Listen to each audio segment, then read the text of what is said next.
नमस्ते। बहुत बार ऐसा होता है कि एक साधक अपने जीवन में बहुत सारे बंधनों में बंधा रहता है और उसे इन बंधनों का पता भी नहीं होता है और इसके कारण वह आसानी से अपनी आध्यात्मिक यात्रा में आगे नहीं बढ़ पाता है। इनमें से बहुत सारे बंधन बड़े साधारण होंगे, कुछ जटिल भी होंगे, पर एक साधक आसानी से इन बंधनों से छुटकारा पा सकता है केवल इन्हें एक बार देखकर। बस देखना ही मुश्किल होता है, क्योंकि यह बंधन इतने सरलता से आपके जीवन में घुले-मिले होते हैं कि इन बंधनों को बंधन कहना भी मुश्किल लगता है। उदाहरण के लिए, जैसे बहुत सारे व्यक्ति कह सकते हैं कि उनकी नौकरी की वजह से वह अपनी आध्यात्मिक यात्रा में आगे नहीं बढ़ पा रहे हैं।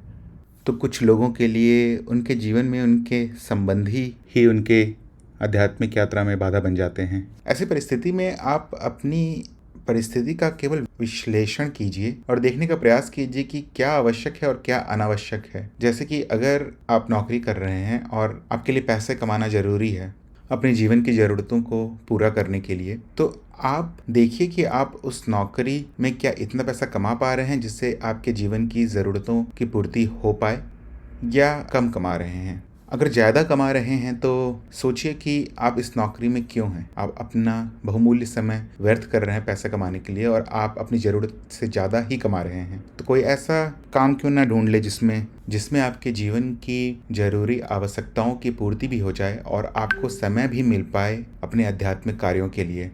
और अगर आप कम पैसे कमा रहे हैं अपनी नौकरी में, तो फिर आप हमेशा बंधन में ही रहेंगे, क्योंकि आप कितना भी काम कर ले उस कम पैसे वाली नौकरी में, आप अपनी मूल ज़रूरतों को ही पूरी नहीं कर पा रहे हैं, तो आध्यात्मिक यात्रा कैसे कर पाएंगे। तो आपको सोचने की ज़रूरत है कि आप जो कर रहे हैं वो सही है या नहीं।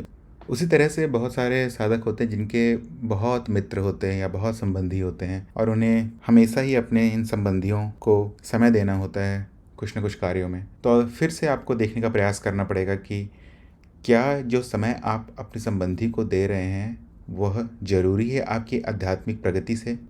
अगर नहीं है तो फिर उस संबंध में समय देने का कोई लाभ नहीं। आपको ये तय करना पड़ेगा कि आपको अपनी आध्यात्मिक प्रगति चाहिए या नहीं। अगर कोई संबंध अनावश्यक है और उस पर भी आप समय व्यर्थ कर रहे हैं तो यह मूर्खता है।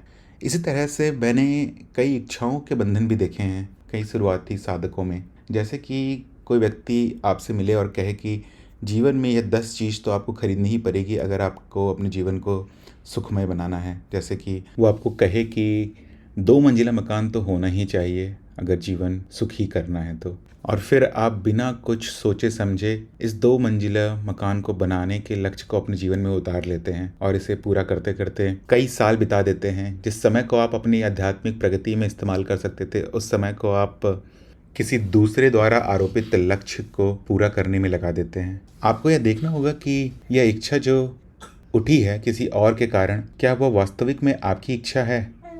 अगर नहीं है तो फिर उसका त्याग करना ही उचित रहेगा। उस समय को आप फिर सही कार्यों में लगा सकते हैं। इसी तरह से बहुत सारी इच्छाएं हमारे अंदर उठती हैं और इनमें से अधिकतर इच्छाएं विज्ञापनों और समाज के द्वारा हम पर आरोपित होती हैं। बहुत बार हमें उनकी ज़रूरत तो नहीं होती है, पर फिर भी अनजाने में हम उन इच्छाओं को अपना लक्ष्य बना लेते हैं। अगर आपके अंदर कोई इच्छा है तो यह ज़रूरी नहीं कि वह इच्छा कहाँ से आई। आप बस यह देखने का प्रयास कीजिए कि क्या यह इच्छा आपकी इच्छा है। अगर आपकी इच्छा है और आपके पास सामर्थ्य है उसे पूर्ण करने का, तो उसे जल्द से जल्द पूर्ण कर दीजिए। और उसे पूर्ण करने के संसाधन अगर नहीं हैं तो उसका त्याग करना ही उचित होगा। इसी तरह से बहुत सारे नए साधक विचारों के बंधनों में बंधे रहते हैं। कोई भविष्य के लिए रणनीति बना रहा होता है, तो कोई भूतकाल की किसी घटना को लेकर उदास बैठा होता है। और भूत भविष्य जो कि केवल माया है, इन दोनों पर ही किसी भी व्यक्ति का कोई भी नियंत्रण नहीं होता है। इसलिए एक नए साधक के लिए यह बहुत ज़रूरी है कि अगर वो अपने जीवन में कुछ भी नया कर रहा है तो उसे एक बार सोच लेना चाहिए कि क्या यह नया कार्य बंधनों का कारण तो ना बन जाए और उसकी आध्यात्मिक प्रगति को रोक दे। अगर आपको आत्मज्ञान हो गया है तो आप जानते हैं कि ये सारे विचार, इच्छाएं, संबंध केवल अनुभव मात्र है जो आपके सामने प्रकट हो रहे हैं। आप इनके दृष्टा हैं। आशा करता हूँ कि आप भी स्वच्छंदता की ओर बढ़ेंगे। नमस्ते।